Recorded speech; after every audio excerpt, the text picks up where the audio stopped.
Hi everyone, welcome back to the channel. This is Ikram Iman और आज हम पढ़ने वाले हैं गुड गवर्नेंस के बारे में। तो देखिए, गवर्नेंस तो हमेशा आपने सुना होगा, गवर्नमेंट के बारे में सुना होगा, लेकिन एज द नेम सजेस्ट हमें गवर्नमेंट की ज़रूरत नहीं है, हमें अच्छी गवर्नमेंट की ज़रूरत है। तो अच्छी गवर्नमेंट क्या होती है? अगर आपसे कोई पूछे इसकी डेफिनेशन देने के लिए तो आपके दिमाग में क्या क्वेश्चन आता होगा? आप सोच सकते हैं कि अच्छी गवर्नमेंट ये रहेगी जो इंसान, जो सिटीजन रह रहे हैं एक कंट्री में, उनकी बातों को सुने, उनके उन लोगों को डिसीजन मेकिंग में इन्वॉल्व करे, ठीक है, और साथ साथ लोगों की लेजिटिमेसी और लायबिलिटी बनाए रखे, करप्ट ना हो और लोगों के हित में काम करे। ये सब चीज़ें आपके दिमाग में आ रही होगी जब आप गुड गवर्नमेंट के बारे में सोचते हैं, ठीक है। लेकिन गवर्नमेंट और गवर्नेंस में डिफरेंस होता है। अगर आपने मेरे वीडियोस देखे हैं तो मैंने आपको गवर्नेंस और गवर्नमेंट में दोनों में डिफरेंस बताया है, ठीक है। लेकिन अगर आपने नहीं देखा, मैं आपको शॉर्ट में बता देती हूँ। गवर्नमेंट जो होती है वो एक पावर अथॉरिटी होती है, जैसे कि हमारी गवर्नमेंट है, ठीक है, state government, central government. Governance क्या होती है? गवर्नमेंट गवर्नेंस जो है वो कला होती है जिसके वजह से गवर्नमेंट जो है रूल करती है ना, जो अथॉरिटी है वो किस तरीके से पावर का यूज़ करती है उसे हम गवर्नेंस कहते हैं। तो यहाँ पर गुड गवर्नमेंट नहीं लिखा गया है, गुड गवर्नेंस लिखा गया है। मतलब जिस तरीके से आप सिटीजन्स को, जिस तरीके से आप जो है सिटीजन्स को, नागरिक को रूल कर रहे हैं, वो तरीका सही होना चाहिए, वो तरीका डेमोक्रेटिक होना चाहिए। अब एक अच्छी गवर्नेंस वो रहेगी जो बेसिकली डिसीजन, जिस तरीके से डिसीजंस लिए जाते हैं एक कंट्री पे, उस पे फोकस करें। मतलब आपको ये देखना है कि कहीं ना कहीं सिर्फ एक गवर्नमेंट वो नहीं होती कि रूल्स एंड रेगुलेशंस बना दिए और अपर लेवल पे जो है सिर्फ पॉलिसीज लॉन्च कर ली, देख भी नहीं रहे कि लास्ट जहाँ तक इसके बेनिफिशियरी है उनके तक पॉलिसीज पहुँच भी रही है, नहीं पहुँच रही है। तो गवर्नेंस एक तरीके से एक ऐसा तरीका है जिसकी वजह से आप पब्लिक इंस्टीट्यूशंस को कंट्रोल करके जो है लोगों के हित में काम करवाते हो, ठीक है। अब ये काम तो गवर्नमेंट ही कर सकती है क्योंकि गवर्नमेंट के हाथ में जो है पॉलिसीज है, गवर्नमेंट के हाथ में। आप कहते हैं ना कि ये सब तो गवर्नमेंट का काम है, तो बेसिकली ये सारी चीज़ें जो है गवर्नेंस के हाथ में है, गवर्नमेंट के हाथ में है। तो आप जो है एक अच्छे गवर्नमेंट के बारे में क्या सोचते हैं, उसकी क्या ज़रूरत है और गवर्नेंस अच्छी वाली कौन सी होगी, उसके बारे में हम समझने वाले हैं। तो बेसिकली यहाँ पर हमें देखना है कि एक अच्छी गवर्नमेंट कौन सी होगी। ऐसी गवर्नमेंट होगी जो लोगों के बारे में, उनकी क्वालिटी ऑफ लाइफ को इम्प्रूव करने के बारे में सोचे, ठीक है। और गवर्नेंस एक अच्छी तब होगी जब वो अकाउंटेबल हो सिटीजन्स को। मतलब गवर्नमेंट अपना पैसा कहाँ लगा रही है, गवर्नमेंट अपनी फंडिंग कहाँ लगा रही है, और गवर्नमेंट जो है सिटीजन्स अगर उनसे कुछ सवाल पूछ रहे हैं, प्रोटेस्ट कर रहे हैं, तो गवर्नमेंट उससे रिस्पॉन्ड करें कि हाँ भाई, हम आपको एक्नॉलेज कर रहे हैं, ये नहीं कि बस सुन लिया और इग्नोर मार दिया, ठीक है। तो बेसिकली यहाँ पर वो जब गुड गवर्नमेंट क्या होती है, वही होती है जो कहीं ना कहीं अपने आप में सुधार लाने की कोशिश करती रहे, क्योंकि कोई भी गवर्नमेंट, कोई भी इंसान, कोई भी मिनिस्टर परफेक्ट नहीं होता। लेकिन कोई बोलेगा कि नहीं, मैं सुधार लाने की कोशिश ही नहीं करूँगा या करूँगी, तो वो नहीं चलेगा। अब बात करते हैं कि वो चाहे कि सोसाइटी में डेवलपमेंट आए। डेवलपमेंट आए मतलब दोनों चीज़ों के लिए आए, पीपल ओरिएंटेड डेवलपमेंट भी आए और पीपल सेंटर डेवलपमेंट भी आए। पीपल ओरिएंटेड और पीपल सेंटर डेवलपमेंट क्या होता है? देखिए, पीपल ओरिएंटेड और पीपल सेंटर, एक तो पीपल को सेंटर रखते हुए उनका ओवरऑल डेवलपमेंट, यानी कि उनके एजुकेशन, हेल्थ, डेवलपमेंट, ये सब चीज़ें प्रोवाइड करना। और लोगों को डेवलपमेंट बोथ पीपल ओरिएंटेड की बात जब हम करते हैं, और कहीं न कहीं जो है, मतलब इसमें कहने का मतलब ये है कि लोग जो है पार्टिसिपेटरी डिसीजन मेकिंग प्रोसेस में जो है पार्टिसिपेट करें, और इसमें लोगों की नीड्स एंड डिमांड्स को सुना जाए। कम्युनिटी और सोसाइटी क्या चाहती है, गवर्नमेंट इसको सुने और इसके लिए काम करें। तो अच्छी गवर्नमेंट वो होती है जो रूल ऑफ लॉ से गवर्न करती है, ऐसा नहीं कि डिस्क्रिमिनेशन वहाँ पर होगा, और इक्वालिटी की बात करती है और इक्वल प्रोटेक्शन अंडर लॉ की बात करती है, और लोगों का वेलफेयर इंश्योर करने का काम जो है गवर्नमेंट करती है। और ब्यूरोक्रेट्स को भी यही समझाती है कि आपको क्या करना है, करप्ट नहीं हो जाना है, आपको लोगों के हित में काम करना है। तो अच्छी गवर्नेंस अगर रहेगी तो वहाँ पर हमको देखने को मिलता है कि वो ज़्यादा आपको गवर्न करने की ज़रूरत नहीं, गवर्न वो जो है आपको, गवर्नमेंट वो कम रहेगी लेकिन गवर्नेंस अच्छी रहेगी। इट मीन्स दैट कि मैंने आपको एक प्रोवर्ब बताया था, maximum government, maximum maximum governance and minimum government. What does it emphasise is कि आपको जो है सबसे ज़्यादा अच्छे से गवर्न, आपको जो है कोई अच्छे से गवर्न करे, लेकिन गवर्नमेंट ज़्यादा नहीं होना चाहिए, ठीक है। गवर्नमेंट ज़्यादा नहीं होना चाहिए, मतलब आप पे रूल्स एंड रेगुलेशन ज़्यादा नहीं होना चाहिए, मैक्सिमम गवर्नेंस होना चाहिए एंड मिनिमम गवर्नेंट होना चाहिए। आई होप ये दोनों चीज़ें आपको जो है क्लियर हो गई होगी। तो लोगों को ये इंश्योर करना है कि ब्यूरोक्रेसी मतलब गवर्नमेंट का काम है कि ब्यूरोक्रेसी खुश रहे, ऑफिसर जो है वो डिसिप्लिन में काम करे और लॉ एंड ऑर्डर मेंटेन करने का जिम्मेदारी भी गवर्नमेंट की होती है और एडमिनिस्ट्रेशन में करप्शन को ख़त्म करने की जिम्मेदारी भी गवर्नमेंट की होती है। अब बात करते हैं कि अगर हम एक डेमोक्रेटिक फ्रेमवर्क की बात करें तो एक डेमोक्रेटिक फ्रेमवर्क में गवर्नमेंट को जो है ऑर्गेनाइज रहना चाहिए, इफेक्टिव रहना चाहिए, एथिकल रहना चाहिए, उसके एथिक्स होने चाहिए क्योंकि गवर्नमेंट जो है बहुत रिस्पॉन्सिबल है for all the conduct of activities in a country. तो बेसिकली एक अच्छी गवर्नेंस क्या होगी जिसका अपना खुद का एक कॉन्स्टिट्यूशन होगा, एक रूल ऑफ लॉ होगा और बेसिकली ऐसा नहीं है कि जिसका कॉन्स्टिट्यूशन है वो ज़रूरी नहीं कि वो हर एक गवर्नमेंट अच्छी है। आप देख सकते हैं कि कितना करप्शन कितना ज़्यादा जो है आप देखेंगे कि हर जगह करप्शन ही करप्शन, नेपोटिज्म, ब्लैक मार्केटिंग और आप देखेंगे थर्ड वर्ल्ड कंट्रीज़ के अंदर जो अपने आप को डेमोक्रेटिक जो है क्लेम करती है वो nothing, they are not democratic even in the basic nature. वो जो है मेजोरिटेरियन गवर्नमेंट है, ठीक है, और वहाँ पर फ्रीडम ऑफ प्रेस नहीं है। आप जो है कहीं ना कहीं जो मेजर लीडर है उसको चैलेंज नहीं कर सकते। तो बेसिक आइडिया इज दैट कि यहाँ पर हमें देखने को मिलता है कि ये चीज़ नहीं कि आपने सिर्फ कॉन्स्टिट्यूशन में लिख दी कि हम डेमोक्रेटिक गवर्नमेंट है, आपकी डेमोक्रेटिक वैल्यूज़ जो है वो डे टू डे लाइफ में रिफ्लेक्ट भी होनी चाहिए। तो हर जगह वो चीज़ रिफ्लेक्ट होना चाहिए, मीडिया में, legislature, judiciary, private sector, corporate sector, cooperatives, ये सब जगह वो रिफ्लेक्ट होनी चाहिए। अब ये गुड गवर्नेंस का कॉन्सेप्ट जो है बेसिकली कहाँ इमर्ज होकर आया ये भी हम समझते हैं। 1990s के टाइम पे जो है इमरजेंस इसका होकर आया। अब आप देखेंगे 1990s के अंदर क्या होता है। 1990s के अंदर एक इम्पॉर्टेंट डेवलपमेंट होता है ग्लोबलाइजेशन का। तो बेसिकली यहाँ पर हमें देखने को मिलता है कि ये बात की जाती है कि आपको सिर्फ अपनी गवर्नमेंट का लेना देना सिर्फ मतलब कहते हैं ना कोर्ट कचहरी तक नहीं रखना है, आपको लोगों की लाइफ तक पहुंचना है, लोगों की लाइफ तक के पहुंच के उनकी प्रॉब्लम सॉल्व करना है। और इसी के चलते वर्ल्ड बैंक ने एक आइडिया दिया था गुड गवर्नेंस का और एक रिपोर्ट सबमिट की थी जिसका नाम था गवर्नेंस एंड डेवलपमेंट। उन्होंने बताया कि गुड गवर्नेंस ऐसी गवर्नमेंट होती है जहां पर आपको देखने को मिलता है कि वो गवर्नमेंट जो है एक कंट्री की इकोनॉमिक और सोशल रिसोर्सेज दोनों को हैंडल कर रही है। तो बेसिकली गुड गवर्नेंस में वो ये बताने की कोशिश करते हैं कि आपको कहाँ कहाँ ध्यान देना है। आपको ध्यान देना है पब्लिक सेक्टर मैनेजमेंट पे कि जो आप डिलीवरी ऑफ सर्विसेज दे रहे हैं पब्लिक सेक्टर से ही आप डिलीवरी ऑफ सर्विसेज देंगे। जैसे फॉर एग्जांपल रेलवेज है, ठीक है, ये पब्लिक ओन्ड है, ठीक है। तो आपको ये देखना है कि आपकी जो फैक्ट्रीज इंडस्ट्रीज वगैरह जो भी आपने ओन करके रखी है क्या वो उसका मैनेजमेंट प्रॉपरली हो रहा है या नहीं हो रहा है। अकाउंटेबिलिटी आपको देखनी है कि आप कितना ज़्यादा जो है लोगों को अकाउंटेबल है। थर्ड थिंग आपको ये देखनी है कि लीगल फ्रेमवर्क फॉर डेवलपमेंट, मतलब अगर कोई भी इंसान है उसको कोई चीज़ चैलेंज करनी है, सुप्रीम कोर्ट को चैलेंज करना है या फिर कॉन्स्टिट्यूशन को चैलेंज करना है तो उसके लिए क्या लीगल फ्रेमवर्क दिया गया है। इंफॉर्मेशन एंड ट्रांसपेरेंसी की बात करनी है। इंफॉर्मेशन एंड ट्रांसपेरेंसी की बात करनी है इट मीन्स दैट कि आपको ये देखना है कि कहीं ना कहीं आप अपने जो भी आप काम कर रहे हैं आपके डे टू डे लाइफ में गवर्नमेंट की जो एक्टिविटीज़ है उसमें क्या पारदर्शिता मेंटेन्ड है। जैसे कि इंडिया के अंदर मैं आपको एग्जांपल देके बताती हूँ तो राइट टू इन्फॉर्मेशन एक्ट जो है इंट्रोड्यूस हुआ था 2005 के अंदर, ठीक है। इसके अंदर कोई भी citizen of India can appeal to the central government और स्टेट गवर्नमेंट की आप हमें जो है इंफॉर्मेशन प्रोवाइड कीजिए। तो बेसिकली यहाँ पर हमें देखने को मिलता है कि ये बहुत इंपॉर्टेंट है और ये इम्पॉर्टेंट इसलिए भी है क्योंकि आपको देखने को मिलता है कि इससे एक ट्रांसपेरेंसी मेंटेन होती है, ठीक है। बट क्या वो इफेक्टिवली वर्क कर रहा है या नहीं कर रहा है ये एक क्वेश्चन ऑफ डिबेट है, मैटर ऑफ डिबेट है। अब बात करते हैं कि गुड गवर्नेंस के कैरेक्टरिस्टिक्स क्या होनी चाहिए। तो 7 फीचर्स जो है आइडेंटिफाई किए गए हैं। सबसे इम्पोर्टेंट फीचर जो होता है गवर्नेंस का वो होता है अकाउंटेबिलिटी, मतलब गवर्नमेंट आपको कितना ज़्यादा अकाउंटेबल रख रही है, जो भी चीज़ें वो कर रही है कितनी ट्रांसपेरेंसी है।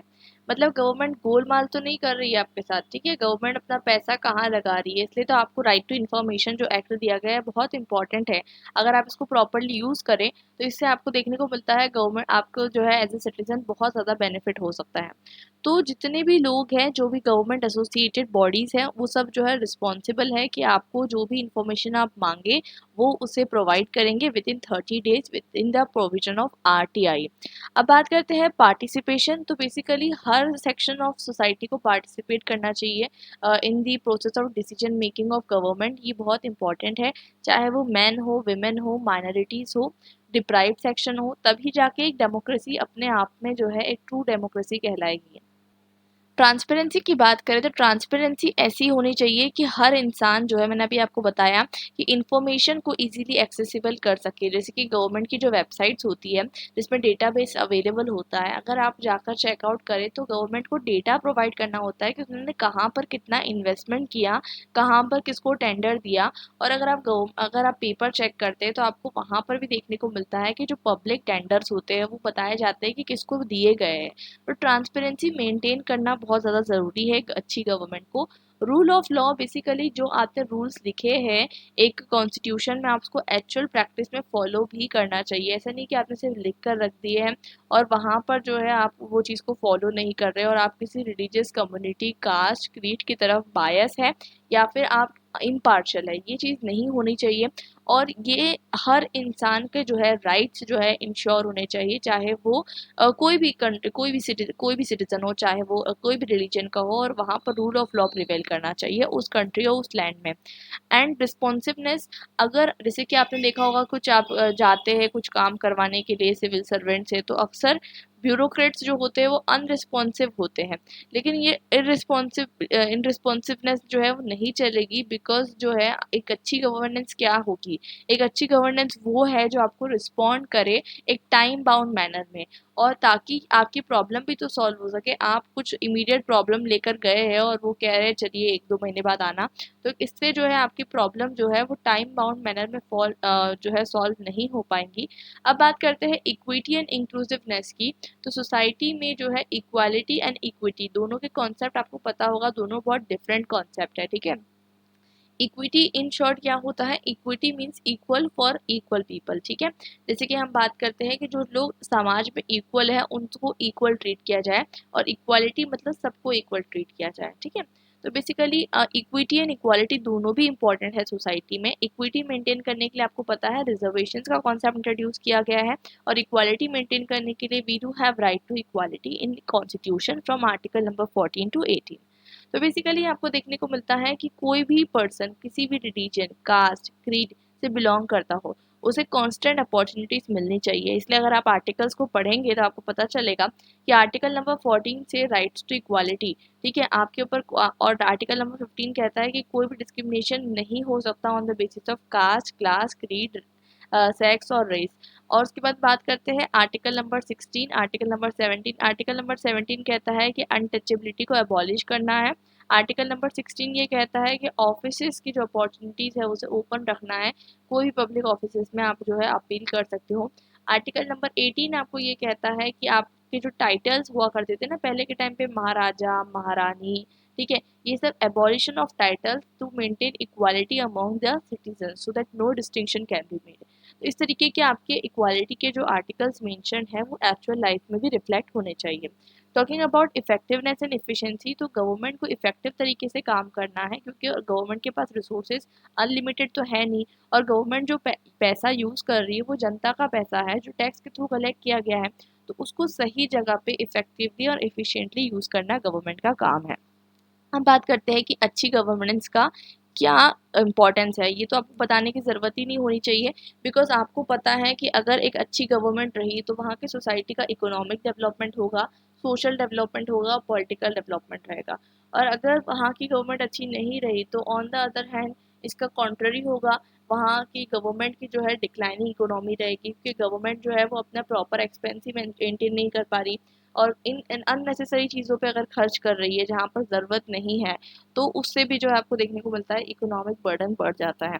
सोशल डेवलपमेंट की बात करी जाए तो सोशल डेवलपमेंट मतलब अगर एक सोसाइटी में कम्युनल वायलेंस बढ़ते जा रहा है, आपसी में जो है कहीं ना कहीं हेट्रेड, हॉस्टिलिटी बढ़ते जा रही है, इट मीन्स कि वहाँ की गवर्नमेंट प्रॉपरली काम नहीं कर रही है। पॉलिटिकल डेवलपमेंट इंश्योर्स दैट कि जब आप देखते हैं कि वोटिंग होती है, ठीक है, वो भी मैं आपको उसके बारे में डिटेल में बताऊंगी। तो जब वोटिंग होती है तो बेसिकली आपको ये देखना है कि लोगों का भरोसा है, क्या लोगों का भरोसा है डेमोक्रेसी में। और इसका पता कैसे चलता है, वोटर टर्नआउट से, कितने लोग वोट करने आते हैं उससे पता चलता है कि लोगों का क्या अभी भी भरोसा है गवर्नमेंट में या नहीं है। और ये लोगों का भरोसा कैसे रिफ्लेक्ट होगा, जब आप जो है एक इंडिपेंडेंट इलेक्शन कमीशन आपने रखा है जो ट्रांसपेरेंसी फॉलो करता है, ठीक है। तो बेसिकली पॉलिटिकल डेवलपमेंट के लिए क्या ज़रूरी है, पॉलिटिकल डेवलपमेंट के लिए ये ज़रूरी है कि जो पॉलिटिशियंस है वो भी रूल्स एंड रेगुलेशन फॉलो करें, ठीक है।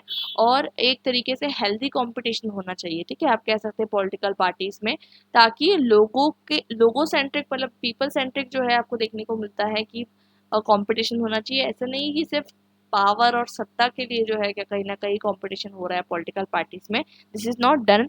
अब बात करते हैं इकोनॉमिक डेवलपमेंट। तो मैंने आपको समझा ही दिया कि अगर किसी स्टेट ने प्रॉपर डिस्ट्रीब्यूशन ऑफ रिसोर्सेज नहीं किया तो इससे क्या होगा कि पॉवर्टी इंक्रीज होते जाएगी एक जगह पे, और लोगों के बीच में जो रिच पुअर डिवाइड है वो भी बढ़ते जाएगा। टॉकिंग अबाउट सोशल डेवलपमेंट, मैंने आपको अभी एक और बात बताई थी कि कहीं पर आपको देखना है, एग्जाम्पल के तौर पे आपको दिया गया है कि अगर कोई भी एक स्टेट है जहाँ पर एक पर्टिकुलर रिलीजन, जैसे कि आप श्रीलंका देख लीजिए, वहाँ पर क्या हुआ, सिन्हाली का जो इशू चल रहा था, ठीक है। तो कहीं पर भी सिन्हालीस एंड तमिलियंस का जो इशू चल रहा था, तो बेसिकली कहीं पर भी अगर आप कोई भी सिटीजन्स को डिप्राइव फील करवाओगे या फिर वहाँ पर अगर आप उन्हें जो है फेयरली और इक्वली नहीं ट्रीट करोगे, चाहे वो कोई भी रिलीजन, कास्ट या कल्चर या सोशल ग्रुप का हो, तो बेसिकली उससे रिबेलियन टेंडेंसीज जो है वो जनरेट होगी, और इस पर्टिकुलर रिबेलियन टेंडेंसीज में सोशल डेवलपमेंट जो है वो इम्पॉसिबल है। आई होप ये आपको चीज़ें जो है समझ में आ गई होगी कि हमें क्या ज़रूरत है, क्यों ज़रूरत है गुड गवर्नेंस की, ठीक है। अल्टीमेटली अच्छा इन्वायरमेंट, एक अच्छा इन्वायरमेंट जिसमें हम रह सके, वो जो है एक अच्छी गवर्नमेंट ही आपको प्रोवाइड कर सकती है। अब बात करते हैं कोलैबोरेटिव गवर्नेंस की। तो ये जो कोलैबोरेटिव गवर्नेंस का आइडिया है ये कहाँ से इमर्ज होकर आता है, ये आता है क्लासिकल लिबरलिज्म में। अब आपने क्लासिकल लिबरलिज्म के बारे में पढ़ा होगा। क्लासिकल लिबरलिज्म क्या चीज़ को एडवोकेट करता है, बेसिकली ये चीज़ अगर आपने स्टार्टिंग में जो स्कॉलर्स थे, हॉब्स, लॉक एंड रूसो, उनके बारे में पढ़ा होगा, उन्होंने ये बताया था कि एक गवर्नमेंट जो है, गवर्नमेंट को जो इंस्टीट्यूट करना है वो किसने किया है, वो स्टेट जो है वो लोगों ने किया है, ठीक है।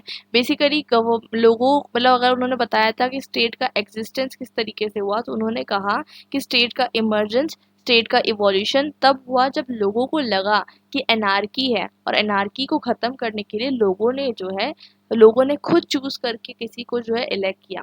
तो बेसिकली ये जो कॉन्सेप्ट आपको देखने को मिलता है कोलैबोरेटिव गवर्नेंस का, इसमें ये बताया जा रहा है कि लोगों ने खुद के ट्रस्ट से, म्यूचुअल अंडरस्टैंडिंग से किसी नेता को सिलेक्ट किया है, और जब आप किसी अपने ट्रस्ट से और म्यूचुअल अंडरस्टैंडिंग से आप किसी को किसी को सिलेक्ट करते हैं, and then you say that कि ये पर्सन हमारा रिप्रेजेंटेटिव है, तो आप क्या एक्सपेक्ट करेंगे, आप ये एक्सपेक्ट करेंगे कि आपका भी पार्टिसिपेशन गवर्नेंस में हो। तो यही चीज़ आपको देखने को मिलती है कि ये जो कॉन्सेप्ट है कोलैबोरेटिव गवर्नेंस का, ये बहुत ही इंटरेस्टिंग कॉन्सेप्ट है कि आपको कहीं ना कहीं सिविल सोसाइटी यानी जो हमारी जितनी भी एनजीओज, जितने भी स्कूल्स, जो हमारी पब्लिक स्फेयर में लाई करता है, इसका कंट्रीब्यूशन गवर्नेंस के साथ होना चाहिए। मतलब हमें ऐसा नहीं लगना चाहिए कि गवर्नमेंट तो बिल्कुल अलग ही मुद्दा है, हमारा गवर्नमेंट में कुछ कहना नहीं है, वी डोंट हैव नो से इन गवर्नेंट, ये चीज़ जो है गलत है। और कोलैबोरेटिव गवर्नेंस जो है इसी प्रॉब्लम को सॉल्व करता है कि आप भी एज एक्टिव सिटीजन्स, आपके वैल्यूज़, आपके सजेशंस, आपकी पॉलिसीज़, आपका जो है कहीं ना कहीं एडवाइस आप कह सकते हैं, गवर्नमेंट ले। तो ये बेसिकली एलपीजी जब रिफॉर्म स्टार्ट हुए आपको देखने को मिलता है 1990s ऑनवर्ड्स, तब इस चीज़ की नीड जो है और ज़्यादा बढ़ने लग गई, बिकॉज आपको देखने को मिलता है एक तो टेक्नोलॉजिकली इंटीग्रेशन होता है, दूसरी चीज़ आपको देखने को मिलती है कि इस टाइम पे नए नए चैलेंजेस उभर कर आने लग गए। और मैंने आपको तो पहले वाले वीडियो में समझाया ही था कि एलपीजी के कारण क्या होता है। एलपीजी के कारण जो पब्लिक एडमिनिस्ट्रेशन और प्राइवेट एडमिनिस्ट्रेशन के बीच में जो डाइकोटॉमी हुआ करती थी कि दोनों बहुत डिफरेंट चीज़ें हैं, ठीक है। अब ये डाइकोटॉमी धीरे धीरे ब्लर होने लग गई थी और दोनों क्या फॉर्म करने लग गया था, कंटिन्यूम फॉर्म करने लग गया था। I hope you know what is a continuum. तो बेसिकली पब्लिक एडमिनिस्ट्रेशन और प्राइवेट एडमिनिस्ट्रेशन साथ में मिलकर काम कर रहा था। मैंने आपको एग्जाम्पल के तौर पे समझाया था कि अभी भी आप देखेंगे तो स्टेट जो है अपनी रिसोर्सेज को प्राइवेटाइज करता है डिसइन्वेस्टमेंट के थ्रू। वो जो है जैसे कि फॉर एग्जांपल डी नेशनलाइजेशन जिसे हम कहते हैं, एक प्रोसेस, जो बैंक्स होती है, आप देखेंगे कितनी सारी बैंक्स अभी रिसेंट टाइम में वो प्राइवेट इंडस्ट्रीज को बेच दी गई। एयरलाइंस जो है, ठीक है, एयर इंडिया, वो भी जो है प्राइवेट को जो है इंडस्ट्रीज को बेच दिया गया। व्हाट डज इट सिग्निफाइज कि पब्लिक और प्राइवेट की पार्टनरशिप साथ में मिलकर एक प्रोग्रेसिव सोसाइटी के लिए एक्ट कर सकती है। ऐसा क्यों? ऐसा इसलिए क्योंकि मैंने आपको लास्ट वीडियो में जब मैं आपको पब्लिक मैनेजमेंट समझा रही थी तब मैंने आपको बताया था कि गवर्नमेंट की एफिशिएंसी बहुत कम होती है कंपैरेटिवली टू प्राइवेट एडमिनिस्ट्रेशन। तो इसलिए ज़रूरत है कि पब्लिक और प्राइवेट दोनों साथ में हाथ मिलाकर काम करें। ठीक है, तो अब बात करते हैं कि जब एलपीजी रिफॉर्म्स उभर कर आए और ऐसा लगने की ज़रूरत पड़ी कि कहीं ना कहीं हमें पॉलिटिक्स और एडमिनिस्ट्रेशन को प्राइवेट एडमिनिस्ट्रेशन के साथ जोड़ना है, तो इस पर्टिकुलर जोड़ के लिए जो है कोलैबोरेटिव गवर्नेंस जो है उभर कर आता है। आई होप कोलैबोरेटिव गवर्नेंस का क्या कॉन्सेप्ट है ये आपको पूरी तरीके से क्लियर हो चुका होगा। अभी हम आगे और पढ़ेंगे एग्जाम्पल्स के थ्रू, आपको और ज़्यादा क्लियर हो जाएगा। तो बेसिकली ये आइडिया ये होता है कि आप एडमिनिस्ट्रेटिव डिसेंट्रलाइजेशन करिए।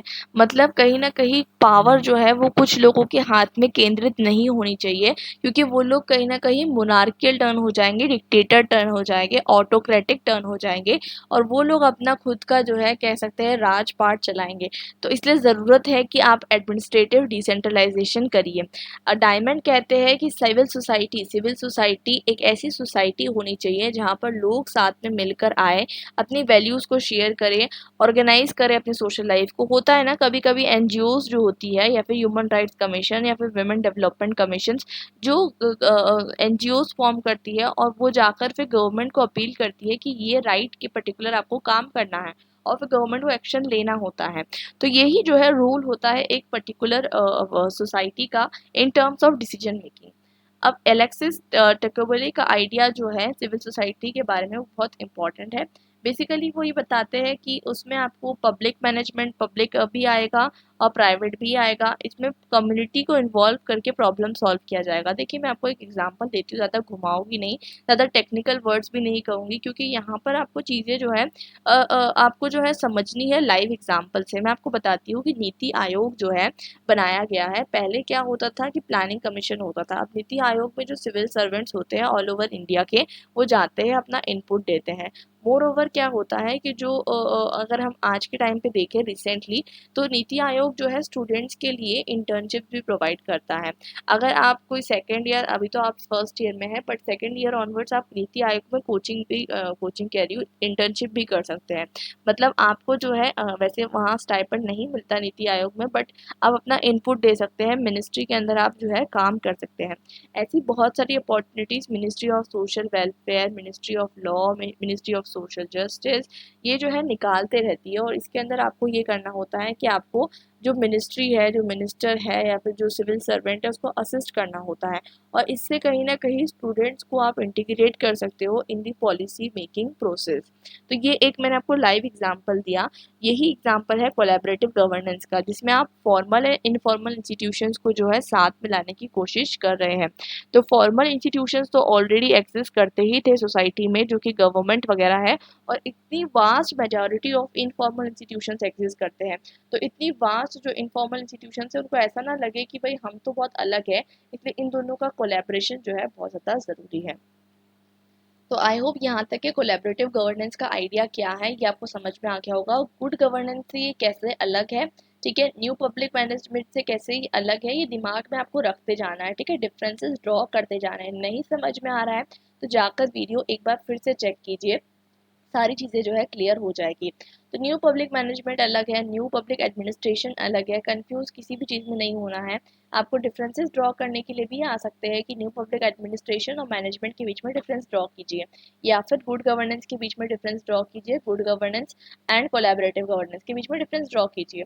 बेसिक आइडिया इज दैट मैंने आपको एक इंपॉर्टेंट क्वेश्चंस का वीडियो भी प्रोवाइड कर रखा है, वो आप जाके चेकआउट कर सकते हैं। मैं लिंक डिस्क्रिप्शन बॉक्स में ऐड कर दूंगी, एंड देन आप इंपॉर्टेंट क्वेश्चंस देख सकते हैं। मैंने लास्ट 5 ईयर्स का एनालिसिस दिया है कि किस तरीके के क्वेश्चंस पूछे जाते हैं एंड आपको किस तरीके से उसके लिए प्रिपेयर होना है।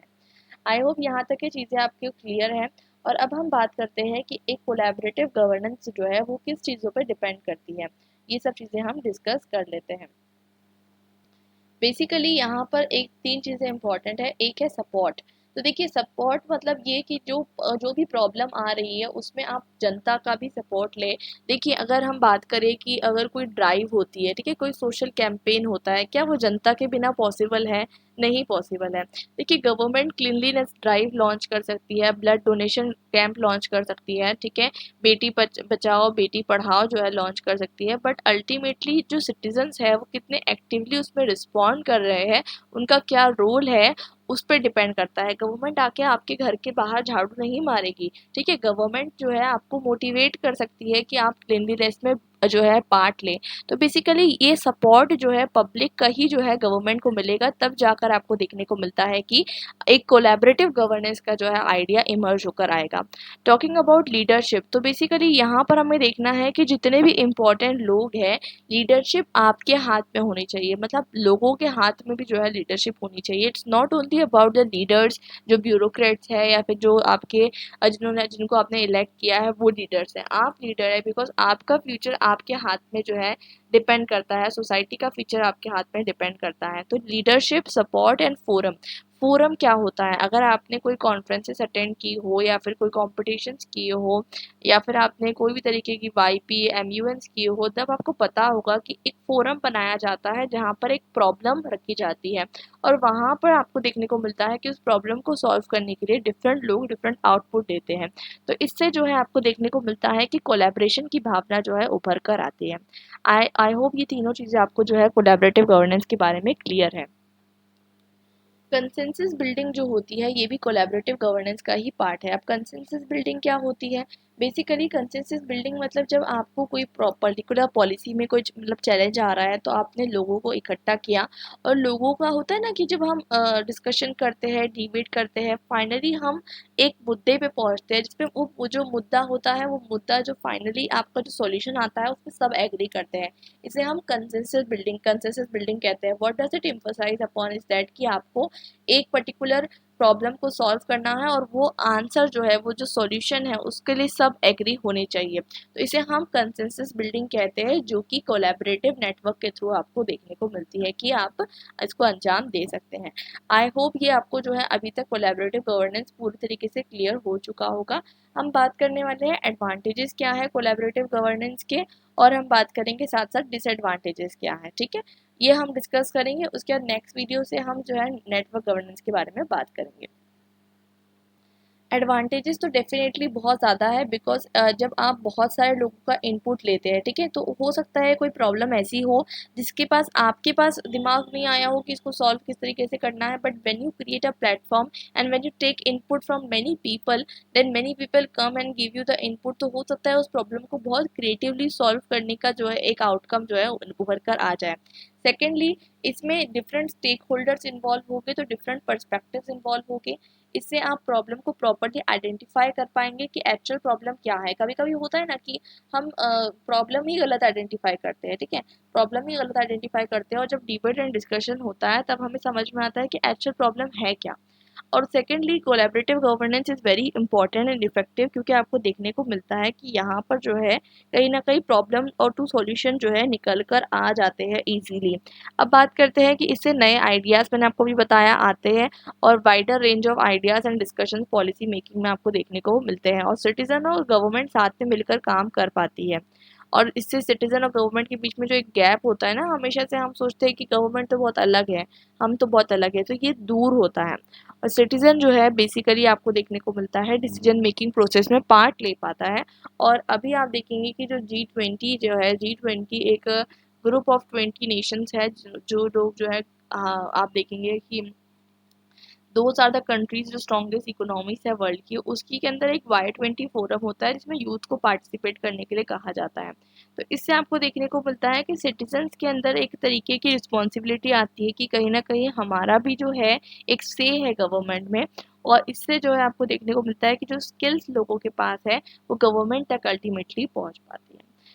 अब बात करते हैं कि डिसएडवांटेजेस क्या होते हैं। तो ऑफ कोर्स सी बात है कि ये सब चीज़ें करने में टाइम तो बहुत ज़्यादा लगेगा। ऑफ कोर्स सी बात है, तो ये एक टाइम कंज्यूमिंग प्रोसेस होगी क्योंकि अक्सर क्या होता है ना कि डिबेट एंड डिस्कशन बहुत बार फ्यूटाइल होते हैं you know it very well कि अल्टीमेटली हम कोई सॉल्यूशन नहीं निकाल पाते उस प्रॉब्लम का, इसलिए जो है अक्सर ये फ्यूटाइल भी होते हैं।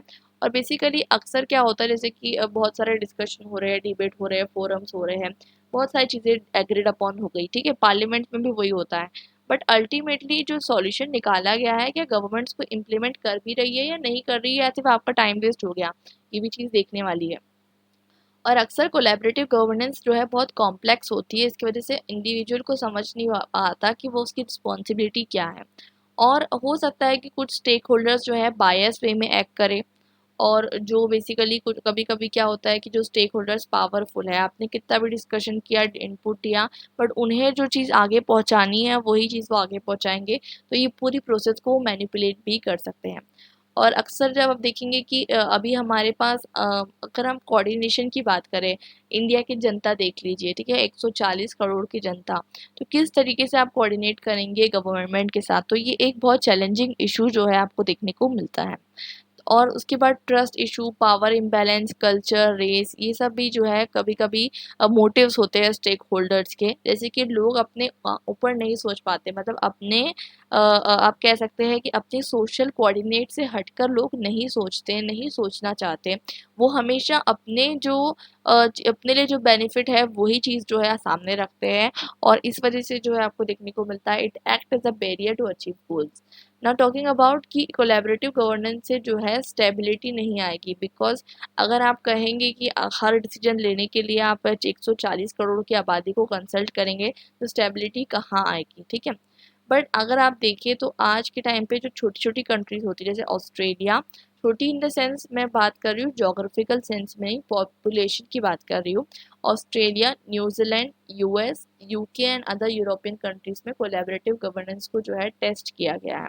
एडवांटेजेस एंड डिसएडवांटेजेस दोनों है, definitely both are the sides of coin, same coin, but आपको देखने को मिलता है कि still collaborative governance is still good अगर उसको सही तरीके से प्रैक्टिस किया जाए। तो आई होप यहाँ तक के सारे कॉन्सेप्ट्स आपको क्लियर हो गए। अब हम मिलेंगे हमारे नेक्स्ट वीडियो में एक नए टॉपिक के साथ। Till then bye and happy learning.